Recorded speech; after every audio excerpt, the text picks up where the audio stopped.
Got a Kia Forte. We're gonna do a compressor on it. First step, remove the tire.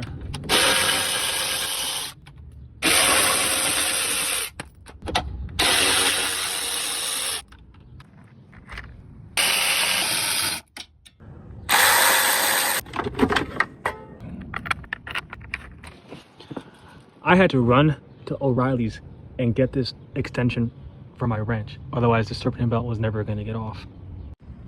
Now I just have to take off these two bolts, one there and one there, to hold the compressor lines on.